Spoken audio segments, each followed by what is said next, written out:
Bismillahirrahmanirrahim. Assalamu alaikum, dear students. Welcome to the online classes of the subject Helminthology in host parasite relationship. Today we are going to talk on the topic Introduction to Helminths and Cestodes. So, dear students, let's start the topic. I will use the yellow highlighter. So, starting from the outline of the today lecture. First of all, we will study the general characteristics of the cestodes.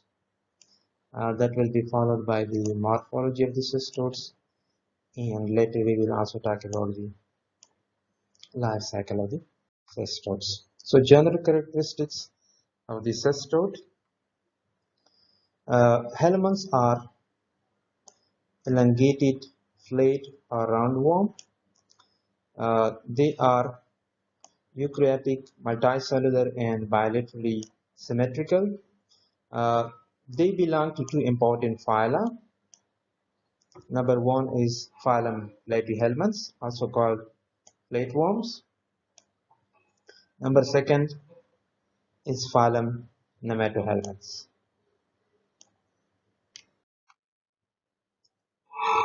Phylum Platyhelminths is comprised of three important classes.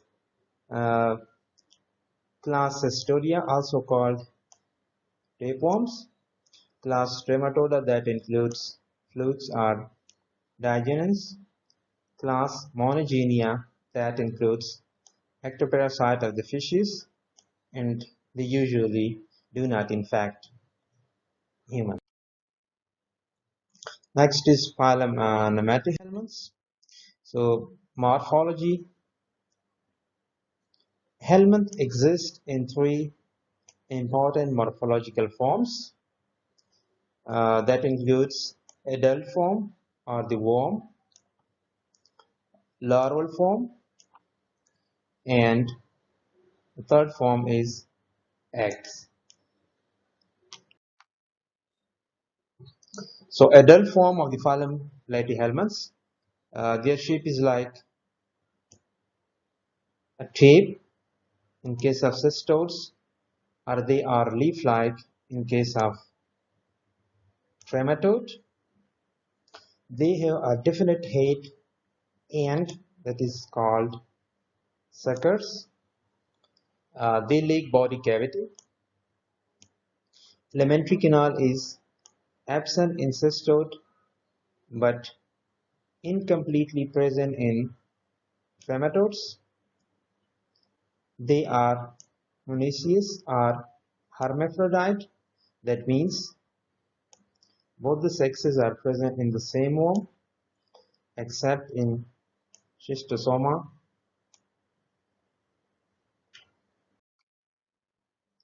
Now let's talk about the morphology. Helminth exists in three important morphological forms that we already talked about: adult form, larval form, and eggs. The next is phylum Nematoda. The general characteristics of the phylum Nematoda: they are evolutionarily more developed than Platyhelminths. They possess a definite body cavity, that is a space between the body wall and alimentary canal. Alimentary canal is completed starting from mouth leading to esophagus, intestine, and ending at the anus. They are dioecious. That means both male and female worm, they are separate. The nervous system and excretory system are rudimentary, and there is no circulatory system in phylum Nematoda. The larval form. There are various larval forms of the helminths found in man and other hosts. In cestodes, the various larval forms are cysticercus, hydrated cyst, and etc. In case of trematodes, the larval form are Cercaria, Metacercaria, Aurelia, Myristidium, and sporocyst. In the nematodes, the larval form are vidiform larvae, filariform larvae, and microphyllary. Eggs based on their reproduction. Helminths can be classified into the following types: oviparous, viviparous, and ovoviviparous. So what is oviparous? Most of the helminths, cestodes, trematodes, and many nematodes, they are oviparous. That means after fertilization, the adult worm lay eggs. Viviparous, only few nematodes directly discharge the larval forms after fertilization. That includes filarial worm and etc. Oviviviparous, they lay eggs containing larvae that immediately hatches out. Various helminths have distinct morphology of the eggs which can be used to differentiate the helminths.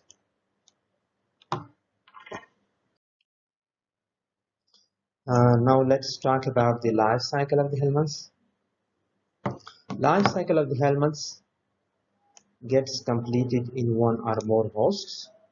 Cestodes complete their life cycle in two hosts. One is definitive host, the other one is intermediate host, except Hymenolipus that require only one host, and Diplobodrium that require three hosts, one definitive host and two intermediate hosts.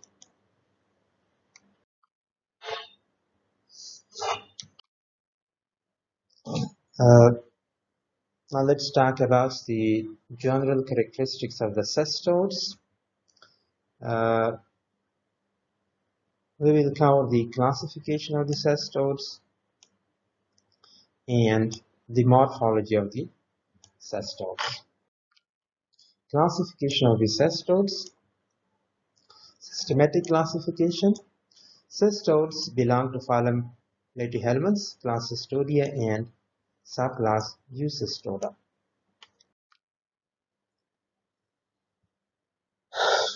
Here we can classify the medically important cestodes.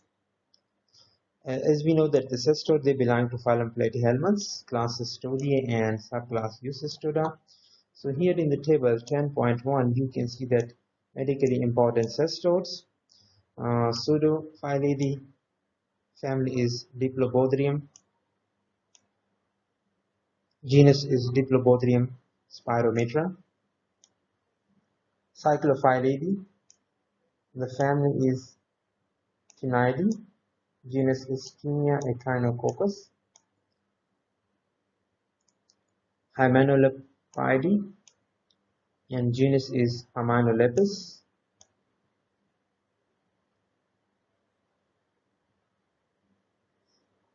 The next family is Dipledidae, and the genus is Dipledium. Classification of the, here we can see the classification of the cestode based on the habitat of the cestodes.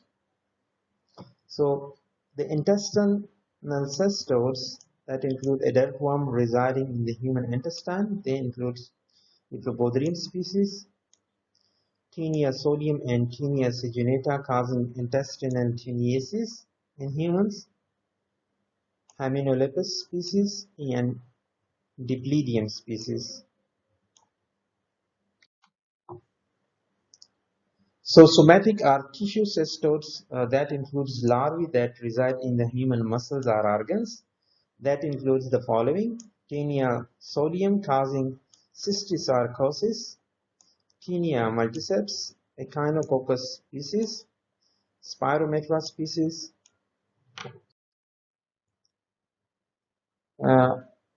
Now let's talk about the morphology of the cestodes. In their life cycle, they exist in three morphological forms. adult form, egg form, and a larvae form. So adult form is usually found in the intestine of the man and animals, and we will see it in the figure 10.1. Their shapes, they are long, segmented, flattened dorso-ventrally, tape-like worms, hence they are also called as tapeworms. The size of the cestodes vary from few millimeters to several meters. Hymenolopus nana is the smallest. Tapeworms ranges from 1 to 4 centimeters, whereas Diplobodrium is the longest cestode, measuring up to 10 meters or more in size. Classification of the cestode based on their body structures. Adult worm consists of 3 parts: head or scolex, neck, strobila or body, also called as a trunk. So this is the adult form of the cestode. Like just in the previous slide we talked about in the figure 10.1, which is schematic representation. If we talk about the strobila, hook or rostellum, you can see here that is the sucker. This is the neck region. This remaining part is called strobila, that is comprised of immature proglottids, mature proglottids, and gravid proglottids. Head or scolex, it is the organ of attachment. In Cyclophilidian cestodes, the scolex bear 4 cup-like muscular sucker. In some species like Taeniasolium and Amorphous nona, scolex has a beak-like apical protrusion called rostellum, which may be armed with hooklets. These species are called as armed tapeworms. In Pseudophilidian cestodes, the scolex does not possess a sucker, but it bears a pair of longitudinal groove called as bothria, by which it attaches to the small intestine.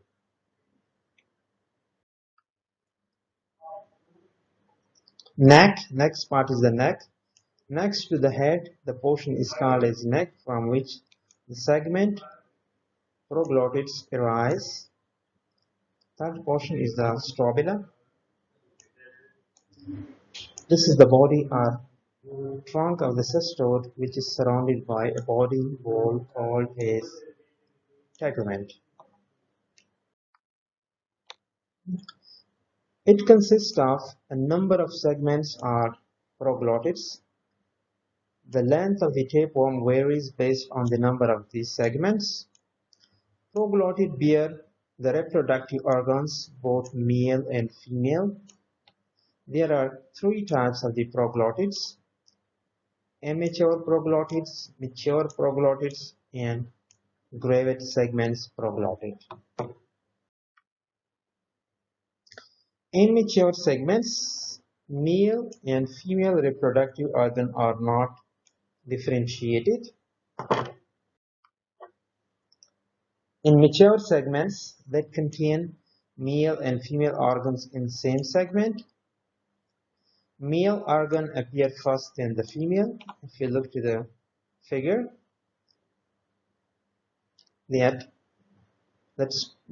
talks in detail about the various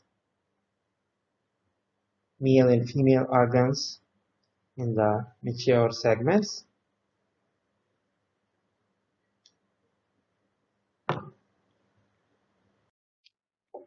Gravate segments are fertilized segments. After fertilization, the uterus gets filled with the eggs. Other organs are atrophied. Female reproductive organs present on the ventral side, and it consists of a bilobed ovary present in the middle and posteriorly. Oviduct. It arises from the ovary, joins with the spermatic duct, and opens into the ootype. Ootype. It is the chamber where fertilization takes place. There may be self-fertilization or cross-fertilization between the segments. Vagina. The tube that connects genital pore to the ootype through which the sperm enters.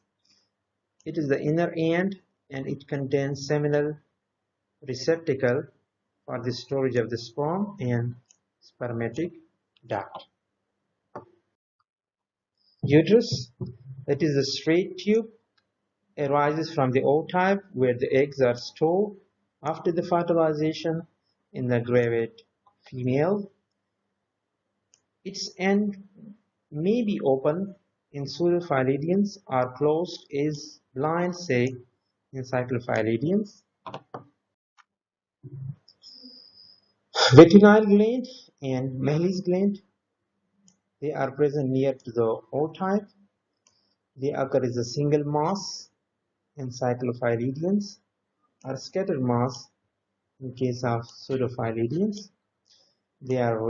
They release their secretion through their duct into the ootype.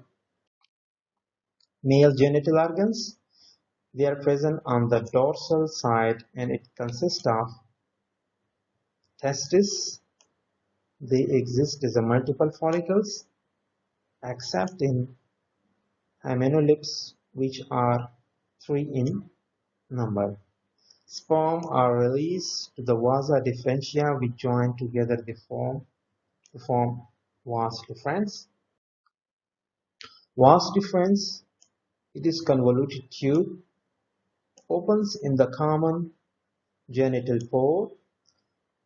It bears a seminal vesicle and ends in the common genital pore as a swollen, muscular, and protrusible organ called a serous, equivalent for the penis, surrounded by a serous sac. Nervous system, it is rudimentary. It consists of brain-like structures, central ganglion, lateral and rostral ganglia. They are connected by a central nerve ring present in the scolex, which form the longitudinal nerve tract, arises and passes through all the segments. Excretory system, it is also rudimentary and present in each segment. It consists of 2 lateral canals and connected by transverse canals in each segment. The excretory canal are built of phloem cells, terminal cells, and canal cells. Circulatory system, there is no circulatory system and no body cavity. In cestodes, body wall, it is made up of the following 3 layers: outer microvillus-like structure called as microthrix, middle basal plasma membrane, inner muscular layer. Eggs are released into the uterus following fertilization and fill the gravate proglottis. Here you can see A, B, and C forms. A is the egg of the cestodes. You can see various form of the eggs of the cestodes. In the A form, that is the pseudophyllidian cestodes. The B form, cyclophyllidian cestodes, and the C form, that is cyclophyllidian cestode after the loss of the eggshell. Eggs in the pseudophyllidian cestodes. Eggs are ovate, operculated, surrounded by a single layer called as eggshell. inside which the embryo is present, containing hooklets. Membrane lining the embryo is ciliated. The eggs, when laid first in the feces, are not embryonated, and maturation takes place. Eggs in cyclophyllidine cestodes. Eggs are round to oval, covered by 2 layers. An outer egg shell or capsule filled with the yolk material, and inner, thick, radially striated embryophorus surrounded by the embryo. Eggs are embryonated from the beginning. It contains 6 hooklets, but the lining membrane is not ciliated. So you can see the embryonated eggs undergo further development in case of A, B, C, D, and E. You can see the various form like Cysticercus bovis. In case of B, it is cysticercide. In case of C, you can see Cysticercus cellulosi. In case of D, you can see coinerus. In case of E, hydrated cyst.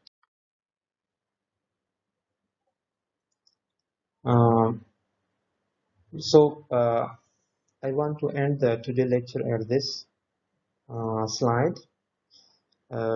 Inshallah, in the coming lecture, we will continue from the larval form of the cestodes. So, thank you so much for listening. If you have any questions, you can write back.